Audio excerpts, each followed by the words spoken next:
अखिलेश जी, योगी जी आए थे, हाथरस वो बोल रहे थे हिंदू एक हो जाओ, क्या कहेंगे? हम भी तो वही हैं और तुम भी वही हो गए। जी हम और आप में क्या फ़र्क है? नहीं, उन्होंने एक बात और कही है अखिलेश जी, देखिए, कि अगर सरकार आ जाएगी, जो बात कही हो न कही हो, गौ कसीबे पर ए रुक जाइए, जो बात कही हो न कही हो, लेकिन हाथरस को सबसे ज़्यादा बदनामी अगर किसी ने दी है तो भाजपा ने दी है। इतनी बदनामी हाथरस की कभी नहीं हुई होगी देश में और दुनिया में, जो बदनामी भारतीय जनता पार्टी ने दी। हाथरस कांड की ये हाँ, वही कांड, बदनामी और जिस तरह से अपमान हुआ यहाँ पर, उसके खिलाफ यहाँ मतदान करेंगे लोग।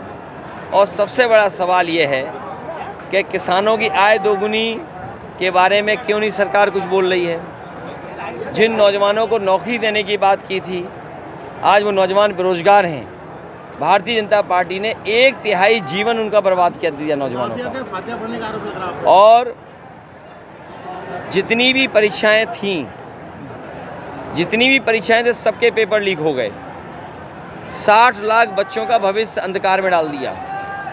60 लाख बच्चों के अगर माँ बाप को हम जोड़ दें, 3 सदस्य एक परिवार के मान लें, तो 1,80,00,000 होते हैं। 3 गुणा 60 लाख, 1,80,00,000। और 1,80,00,000 का अगर हम 80 लोकसभाओं से भाग दे दें तो 2,25,000 वोट भारतीय जनता पार्टी का हर लोकसभा में कम हुआ है। इसीलिए उनकी भाषा बदल गई। जो 400 पार का झुंझुना लिए घूम रहे थे, अब कहाँ बोल रहे हैं 400 पार? जो गारंटी की घंटी बजा रहे थे, बताओ, गारंटी की घंटी जो बजा रहे थे, कहाँ है उनकी गारंटी? महोदय, एक बात बताएं, आपने जो 16 लाख करोड़ का कर्ज माफी का वायदा किया था, ये डेटा कहाँ के सूत्र हैं? बहुत सिंपल है। आज के ज़माने में गूगल पे बटन दबाइए और ये कहिए कि भारत सरकार ने जो नियम बनाया था कि 5 करोड़ से ऊपर जिन उद्योगपति, जिन कारोबारियों पर बैंकों का कर्ज है, वो माफ़ होगा। और आप गूगल कर लें, हम आप सब खड़े हैं, अगर गूगल करके देखेंगे आपको सब पता लग जाएगा।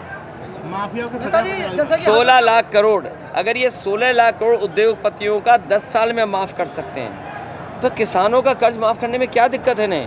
और याद रखना, जो विकसित यात्रा की है, ये प्रधानों के पैसे से विकसित यात्रा हुई है।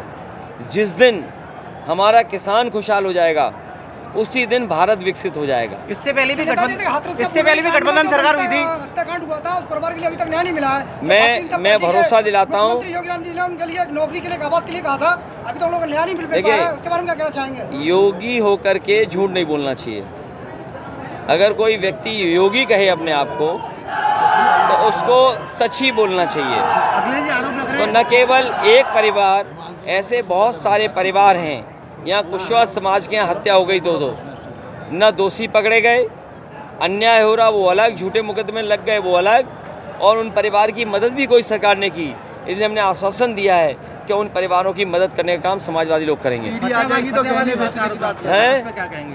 मैं, मेरे पत्रकार साथी, मैं तो आपके माध्यम से और आपके माध्यम से जो स्टेटमेंट ये और जिस पे ये सवाल पूछ रहे हैं, मैं अपने दिल्ली के चुनाव आयोग से कहूँगा कि जिसने भी इस तरह की बात कही है, उसके खिलाफ FIR दर्ज हो और उस पर कार्रवाई इलेक्शन कमीशन करे। राष्ट्रपति महोदय को जिन इन्विटेशन आया राम मंदिर जाने का, उसको लेकर क्या कहेंगे? चुनाव के समय में ये PDA को दुश्मन मानते हैं भारतीय जनता पार्टी के लोग। PDA को दुश्मन मानते हैं। वो PDA परिवार के ही सदस्य हैं, इसीलिए उन्हें किसी भी सम्मान के स्थान पर नहीं बुलाते हैं। एक बार गठबंधन पहले भी हुआ था और ये गठबंधन दोबारा हुआ है, इससे क्या फर्क पड़ेगा? फ़र्क ये पड़ेगा, अनुभव बहुत कुछ चीज़ सिखाता है। अनुभव जो मिला है वो ये अनुभव है कि इस बार भारतीय जनता पार्टी का सफाया कर देंगे। 2014 से पहले हराया तक की सरकार बताइए। कह रहे हैं कि आप परिवारवाद में पूरी तरह से जकड़ गए हैं, पड़ गए हैं। परिवार को 2014 से जो पहले की सरकार थी वो बताया है। ये पहले ये बात तो बीजेपी को समझना चाहिए कि ये संघर्ष का परिवार है और सेवा के लिए परिवार पूरी जिम्मेदारी से परिवार लगा हुआ है। कम से कम उनके परिवार जैसा तो नहीं है, झूठ बोलता हो, वादे झूठे करता हो, और सबसे खतरनाक परिवार उनके साथ है। जो कभी कभी समाज को बांटता है और आरक्षण को ख़त्म करना चाहता है और संविधान को ख़त्म करना चाहता है उनका परिवार। देखिए वोट चाहिए।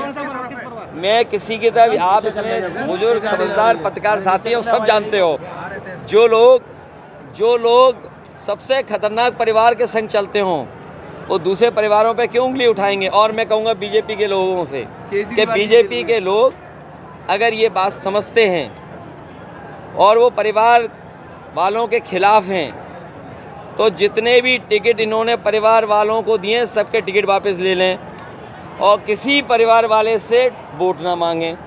तो कितने वोट मिलेंगे उन्हें? ये तो ईवीएम बताएगी। Thank you sir, thank you.